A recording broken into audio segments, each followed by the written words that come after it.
अध्याय 7 श्री गणेशाय नमः।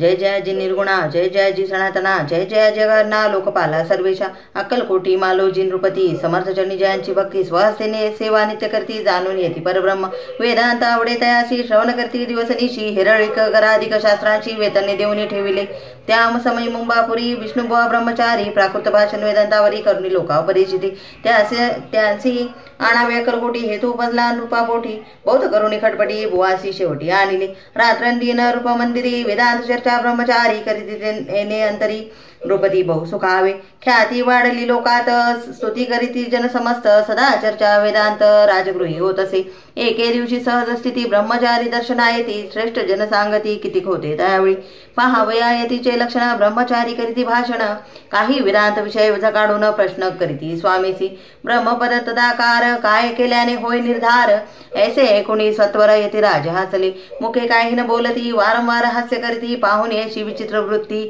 बुवा म्हणती काय म्हणी, हा तो वेडा संन्यासी, भुरळ पडली लोकांसी, लागले व्यर्थ भक्तीसी, याने ढोंग माजविले, तेथून निघाले ब्रह्मचारी, आले सत्वर बाहेरी, लोका बोलती हास्योत्तरी, तुम्ही व्यर्थ फसला हो, पाहुणी तुमचे अज्ञान, याचे वाढले ढोंग पूर्ण, वेदशास्त्राधिक ज्ञान, याते काही असेना, ऐसे ब्रह्मचारी बोलोनी, पातले आपल्या स्वस्थानी, विकल्प पातला म्हणी, स्वामीसी तुच्छ मानिती, नित्य नियम सारुण, ब्रह्मचारी करीती शयन, जवळी पारशी दोघे जण तेही निद्रिस्त झाले, निद्रा लागली बुवासी, लोटलिया काही दिशी, एक स्वप्न तयासी, चमत्कार पडलेसे, आपल्या अंगावरील वृश्चिक एकाएकी चढले असंख्य, महाविषारी त्यातून एकदंश आपणा करीत असे, ऐसे पाहुणे ब्रह्मचारी खडबडून उठले लवकरी, बोबडी पडली वैखरी, शब्द ऐकण बोलवे, जवळी होते जे पारशी, जागृती आली तयांसी, त्यांनी धरुणी बुवासी सावध केले त्यावेळी, मग स्वप्नीचा वृत्तांत तयासी सांगती समस्त, म्हणती यात काय अर्थ, ऐसी स्वप्न काय कपडती, असो दुसऱ्याच दिवशी बुवा आले स्वामी पाशी, पुस्तका मागील प्रश्नासी,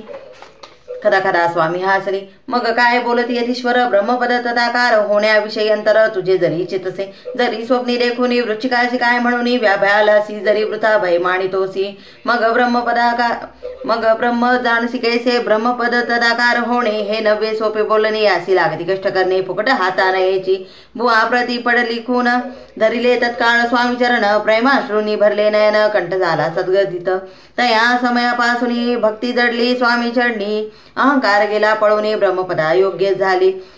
इति श्री स्वामी चरित्र सारामृत नाना प्राकृत कथा संमत सदा परिशोध भाविक भक्त सप्तमोध्याय गोडहा श्री राजाधिराज योगिराज श्री स्वामी समर्थार्पणमस्तु. अध्याय 8 श्री गणेशाय नमः.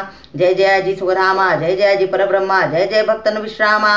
अनंत वेशानंता राजे निजाम सरकार, त्यांचे बद्री दप्तरदार राजे राय बहादर शंकरराव नामक, 6 लक्षांची जहांगीर, त्याप्रती सकल सुखी अनुकूल असती, विपुल संपत्ती संतती काही कमती असेना, परिपूर्व कर्मागाध तया लागला ब्रह्मसंबंध, उपाय केले नानाविध परिबाधान सोडी, संबंध बाधा म्हणून चैनन पडे रात्रंदीन, गेले शरीर सुकोन गोडन लागे अन्न पाणी, नावडे भोगविलास सुखोपभोग कैसा त्यास, निद्रा नयेची रात्रंदिवस चिंता नले पोळले, केली कित्येक अनुष्ठाने तैशीच ब्राह्मण संतर्पणे, बहु चालदिली दाने आरोग्य व्हावे म्हणोनी, विटले संसार सौख्यासी, त्रासलिया भव यात्रेसी, कृष्ण वर्ण आला शरीरासी, रात्रंदिन चैननसे, कोणा लागी जावे शरण मजवरी कृपा करील कोण, सोडविल व्याधी पासून ऐसा कोण समर्थ.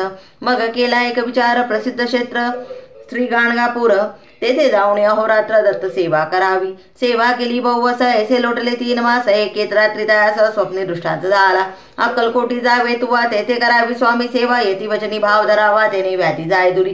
तरी ते तेथेची राहिले, आणखी अनुष्ठान आरंभिले, पुन्हा तयासी स्वप्न पडले अक्कलकोटी जावे त्वा. हे जाणून हित गोष्टी मानसी विचारुनी, शेवटी त्वरित आले अक्कलकोटी प्रियपत्नी सहित. त्या नगरीच्या नरनारी कामधंदा करता घरी, स्वामी चरित्र परस्परी प्रेम भावे सांगती.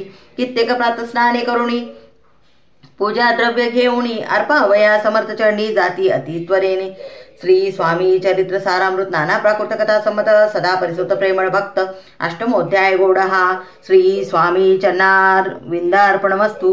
इति श्री स्वामी चरित्र सारामृते अष्टमोध्याय श्रीरस्तु. अध्याय 9 श्री गणेशाय नमः. घरोघरी स्वामी कीर्तने नित्य होती ब्राह्मण भोजने. स्वामी नामाची जपध्याने अखंडित चालती. दिगंतरी गाजली ख्याती कामना धरुनी चित्ती. बहुत लोकदर्शना येती अक्कलकोट नगरात. ब्राह्मण क्षत्रिय वैश्याधिक शूद्र आणि अनामिक पारसी यवन भाविक दर्शना येती जावनी. यात्रेची गर्दी भारी सदा आनंदमय नगरी. साधू संत ब्रह्मचारी फकरी संन्यासी येती पै. किती वर्णावे महिमान जेथे अवतरले परब्रह्म ते नगरी वैकुंठ धाम प्रत्यक्ष वाचू लागली. असो यशा नगरात शंकरराव प्रवेशत आनंदमय झाले. चित्त समाधान वाटले. जे होते स्वामी सेवक त्यात सुंदरबाई मुख्य. स्वामी सेवा सगळे तिच्या हस्ते होत असे.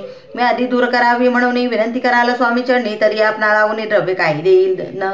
बाईसी द्रव्य लोभपूर्ण आनंदले तिचे म्हणे मी इतके करीन 2 सहस्र रुपये द्याल की. ते म्हणती बाईसी इतके कार्य जरी करीसी तरी 10 सहस्र रुपयांसी देन सत्यवचन हे. बाई विस्मित झाली अंतरी. ती म्हणे हे सत्य जरी तरी उदक घेऊन करी संकल्प आपण सोडावा. शंकरराव तैसे करीती. बाई आनंदली चित्ती म्हणे मी प्रार्थुनिया स्वामी प्रति कार्य आपले करीन. बाई स्वामीचे बोले वचन हे गृहस्थ थोर कुलीन. परिपूर्व कर्मे या लागून ब्रह्मसंबंध पीडितो.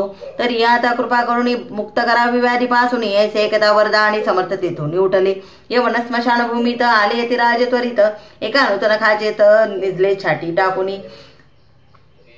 सेवे करी शंकररावासी म्हणती लीला करून यायशी. चुकीते विले तुमच्या मरणासी निश्चय मानसी धरावा. शंकररावे तया दिवशी खानारीतला फकीरासी आणि शेकनूर दर्ग्यासी एक कफनी चढविली. मग काही दिवस लोटत स्वामी राजे आज्ञापित. बारीक वाटून निंबपत्र 10 मिरे त्यात घालावी. ते घ्यावे हो औषध तेने जाईल ब्रह्मसंबंध. झाल्यास स्वामीराज वैद्य व्याधी पडे आपणची. प्रकृतीसी आराम पडला. राव गेला स्वनगराला. काही मास लोटता त्याला ब्रह्मसंबंधी सोडिले. मग पुन्हा आनंदेसी दर्शन आले अक्कलकोटासी. घेऊन स्वामी दर्शनासी आनंदित झाले. म्हणती व्याधी गेल्यानंतर रुपये देन 10 सहस्र. ऐसा केला निर्धार त्याचे काय करावे. महाराज आज्ञापिती गावाबाहेर आहे मारुती. तेथे चुनेगच्ची निश्चिती मठ तुम्ही बांधावा. ऐशी एकांत स्थानी राहणार नाही कोणी. ऐशी विनंती स्वामी चरणी कारभारी करताती. सर्वानुमते तेथेची मठ बांधिला चुनेगच्ची. कीर्ती शंकररावाची अजरामर राहिली. इति श्री स्वामीचरित्र सारामृत नाना प्राकृत कथा संबंध सदा परिशोध भाविक भक्त नमो अध्याय गुढा. श्री स्वामी राजार्पणमस्तु. शुभम भवतु. श्रीरस्तु.